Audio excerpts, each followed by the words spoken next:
Bueno, veréis, esto es una sesión peculiar, digamos informal, en el sentido de que no tenemos un guión de la sesión. La sesión yo creo que casi hablé con Víctor hace un par de semanas y me sugirió directrices y quería plantearla de cierta manera. Se supone que lo intentará. Según yo he pensado en ello, y he tomado nota de las sesiones en las que hemos estado y tal,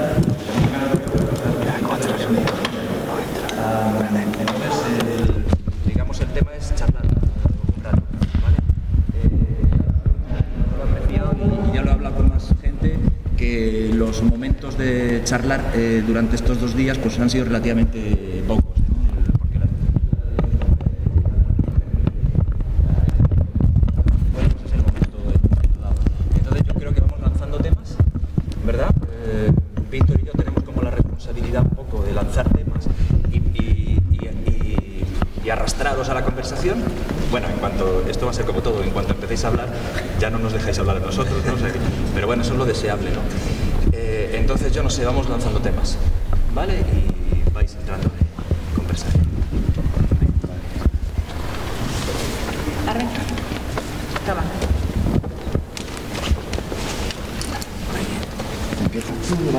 Venga, empiezo con uno. El espanto, que es este último, como lo tenemos ahora fresco. ¿Ha venido? ¿Cómo era, Rodolfo? Ha marchado. Sí. Adolfo, el espanto este. Yo no sé si vosotros estáis en general, sí, algunos supongo que sí, o igual muchos sí, ¿no? Estáis acostumbrados a ese planteamiento de imagen artística, ¿vale? A ese resultado artístico o incluso al proceso artístico que hay detrás. Es decir, no solo la fotografía por ejemplo, en Nebreda de las fotos del inicio, que son duras. No sé si estás acostumbrado, pero mira, el proceso de la mutilación, es decir, ya no solo la foto final, sino que es que el tío tiene que hacerse los cortes, ¿no? Y eso duele, ¿no? Eso, por un lado, la mayoría de nosotros en un momento dado, por nuestra formación, tenderíamos a patologizarlo, ¿no? A hacer interpretaciones en términos de patologías más o menos convencionales. Incluso Adolfo, aunque no quiere, lo presenta como un desvarío, como una persona que está en las bajadas a los infiernos, una persona que ha ido más allá donde ninguno nos atreveríamos a ir, ¿no? Y entonces esto para todos nosotros es un shock fuerte, ¿no? Entonces, yo pensando en el tipo de trabajo en el que vosotros o nosotros pudiéramos estar implicados, bueno, yo poquito, pero vosotros pudiéramos estar implicados con gente que está diagnosticada, digamos, yo creo que en la vida se nos ocurriría el plantear este tipo de trabajo artístico duro, con los chavales, ¿vale? Pero sí hay que ser consciente de que este tipo de trabajo artístico es una de las líneas de trabajo artístico de moda rotundamente en el arte actual. La red está llena por todos lados de fotografías, de artistas, de vídeos, de performances en que tienen este planteamiento, ¿no? Entonces yo pensaba, digo, por ejemplo, Víctor hace retratos, yo le he visto retratos de chavales que están en la asociación, ¿no? Entonces todo ese retrato tiene una dimensión, digamos, humana, que es con la que yo creo que él quisiera plantearla. Pero tú coges esos retratos de chavales con síndromes profundos, con problemáticas mentales profundas y tal, y los llevas a una sala de exposiciones de artistas, donde están los críticos de arte y donde está el lenguaje del arte, y se lo van a llevar al terreno ese de las mutilaciones, ¿no?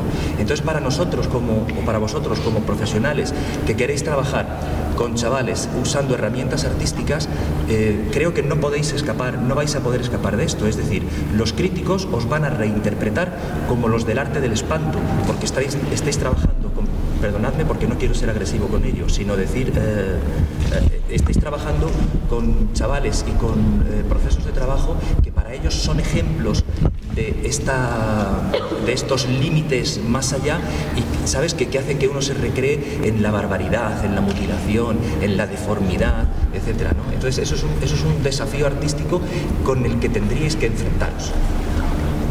Sí, porque trabajamos con lo que la sociedad en este momento, quiera o no, considera outsiders, pero ya de la enfermedad mental, la discapacidad mental, la discapacidad física, lo que planteábamos de entrada, creo personalmente, ¿no? Ni en nombre de la asociación ni nada. Creo que nuestros chavales, cualquiera que tenga alguna de esas discapacidades o capacidades distintas, como les queramos decir, es un outsider para nuestra sociedad porque hemos integrado pero no hemos incluido. Entonces, como en los antiguos circos de los horrores, como famosos circos que deambulábamos y la gente del pueblo iba simplemente a ver el fenómeno. ¿Listo? Sí. Estoy un poco en desacuerdo en el sentido de que creo que realmente lo que estamos hablando ahora del Art Brut, por ejemplo, yo creo que no tiene nada que ver con ningún tipo de discapacidad. O sea, yo creo que, por ejemplo, puede haber discapacitados que les guste el Art Brut o que hagan ese tipo de arte, puede haber gente supuestamente normal, que hay muchos que hagan ese tipo de arte por moda, tal, los emos, gore, está un poco de moda, ¿no? Ahora tal, y son perfectamente luego en su familia cosas normales, pero luego les gusta ese tipo de tendencias porque estén de moda o lo que sea. Y luego, por ejemplo, hay mucha gente con discapacidad que hacen arte, digamos, más clásico, normal.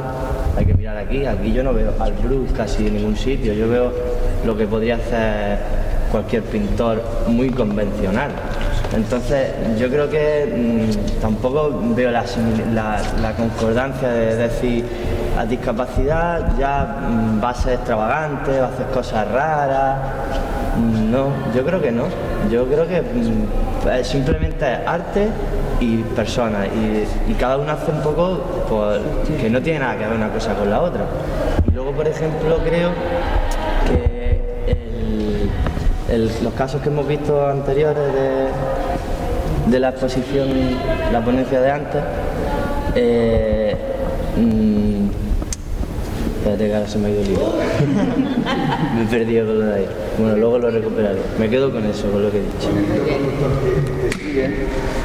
Me parece interesante, estoy de acuerdo con lo que proponen. Una cosa sería las modas, que van cambiando, otra cosa sería el morbo, que generan modas. Ahora sería lo grotesco, hace 20 años sería la sexualidad, porque hasta aquel momento a lo mejor las personas íbamos muy tapadas y enseñar un muslo era como wow, no, hacer un cuadro de un muslo era wow. Ya, entonces creo que como bien has dicho, reafirmo lo que dices. Volviendo al inicio del seminario, me pareció súper interesante la conferencia de Faisen, del ponente de Faisen, Luis Fernández Portes, que proponía una idea que me pareció interesante, que era: ¿son más artistas las personas que sufren? A raíz de lo que propone Baltasar. O sea, ¿tienes que ser más artista si te cortas una vena, por ejemplo? ¿O eres más artista si enseñas un muslo hace 50 años? ¿Dónde está el concepto, no? ¿Dónde está? ¿Quién valora si el arte es enseñar un muslo, es cortarte una vena? Bueno, yo estoy de acuerdo totalmente con lo que estás diciendo tú, voy en esa línea, pero es que creo que estamos mezclando conceptos. Porque no sé si estamos discutiendo qué es arte o estamos discutiendo discapacidad en el arte o el arte en la discapacidad. Y me explico un momento. Yo creo que aquí hay dos líneas. Tenemos el arte como terapia, que es estupendo y que no tiene por qué estar solo dentro de la discapacidad. A mí el arte me puede servir como terapia perfectamente. Y luego el arte en personas con discapacidad y cómo una persona con discapacidad que puede llegar a ser un artista técnicamente hablando, una persona con discapacidad, cómo podemos facilitarle que esa persona pueda llegar a expresarse, pueda llegar a aumentar sus conocimientos, pueda llegar a desarrollar su mundo artístico y creativo en general, que es pues sería un poco lo que esa persona puede estar demandando. Entonces, la discusión de si el arte bruto es arte o no es arte o está de moda, Yo recuerdo de mis clases de historia del arte que la latita con 20 gramos de mierda enlatada creo que es de hace 50 o 60 años, o sea que me parece un debate no malo, pero que no, a lo mejor no es lo más interesante de todo esto. Lo de si un artista, a la conclusión a la que he podido llegar yo, no sé, no es tanto el si el arte bruto es o no, o el hecho de que la gente sufra puede llegar a ser arte o no, sino lo que es un proceso creativo en sí y sobre todo lo que nos importa, el arte dentro de las personas con discapacidad, cómo nosotros podemos llegar a una persona con discapacidad que quiera realmente ser artista, cómo podemos ayudarle a hacerlo. O cómo podemos adaptar la enseñanza artística o simplemente conducir la creatividad o simplemente no conducirla, dejar que se exprese correctamente en lo que estamos hablando, evitando prejuicios y simplemente pues llevando a esa persona a seguir su camino en la vida. Y creo que es mucho más interesante que plantearnos ahora qué es arte o qué no es arte. No sé, es mi planteamiento. Estoy de acuerdo de lo del proceso creativo, por ejemplo, que yo creo que cualquier cosa no es arte, o sea, es decir, que porque sea extravagante no va a ser arte. Las fotos que hemos visto eran artísticas, más allá de que estuviera mutilado, extremadamente delgado, que usara mierda, hablando claro, las fotos eran artísticas, eso mismo lo hago yo y la foto una birria. Pero las fotos eran buenas, entonces yo creo que realmente hay que valorar que el hombre era un artista y no una persona con tal enfermedad y que debido a la enfermedad hace ese tipo de cosas, sino que hace algo que realmente la gente lo valoramos como arte, más allá de lo que luego pueda o no pueda presentar. Yo creo que me parece muy bien esa distinción que tú introduces, que tú la planteaste en un tal el primer día, el distinguir el arte como terapia de la profesionalidad. Sí. Y pusiste como ejemplo a los pintores con la asociación APBP que... Sí, porque esa gente, por ejemplo, va de... Nosotros somos profesionales, estamos haciendo un trabajo profesional y queremos que se nos reconozca como profesionales, ¿vale?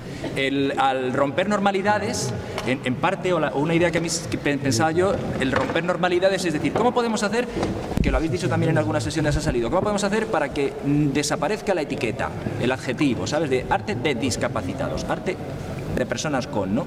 Entonces, para que desaparezca la etiqueta, tienes que, de alguna forma, intentar penetrar en un terreno profesional. Bueno, es una opción, ¿vale? Sí. Entonces, en esa opción, lo que digo es que en esa opción, en la opción profesional, te obliga a pensar como los profesionales del arte.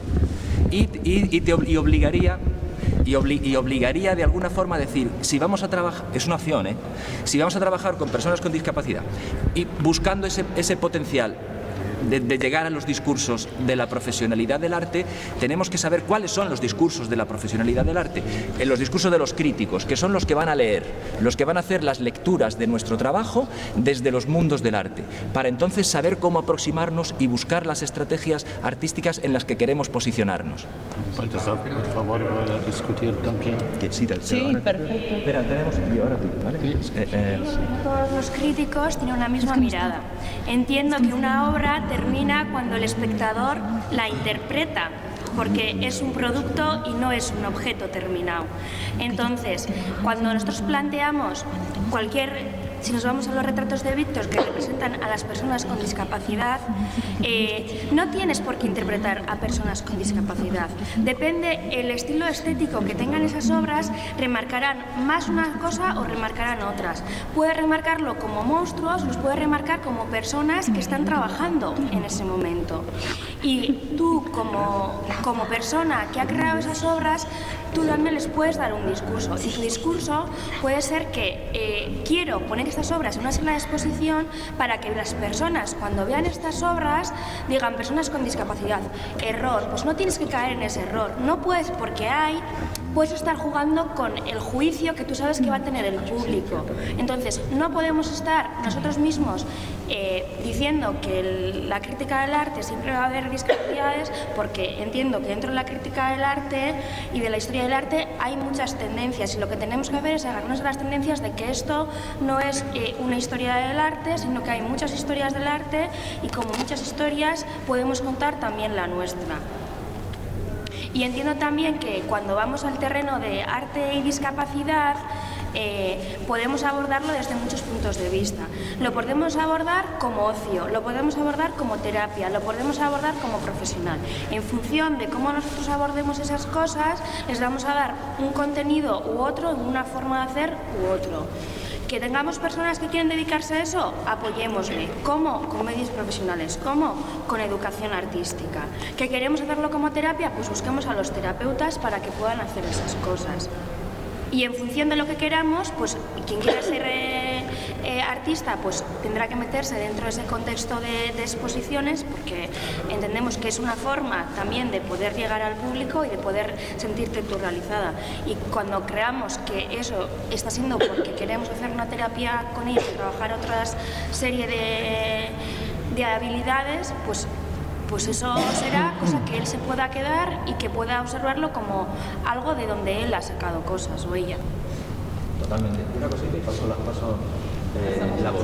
Creo que hay una obligación en la formación, vamos a llamarlo el terapeuta, el técnico en general, ¿vale? Aunque no me agrada mucho el concepto.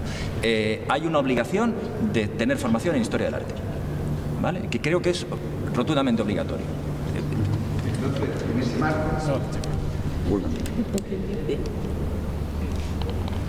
En todas las situaciones nosotros construimos espacios temporales de exclusión y de inclusión. Incluyen nosotros en un espacio temporal que nosotros va a dar seguridad.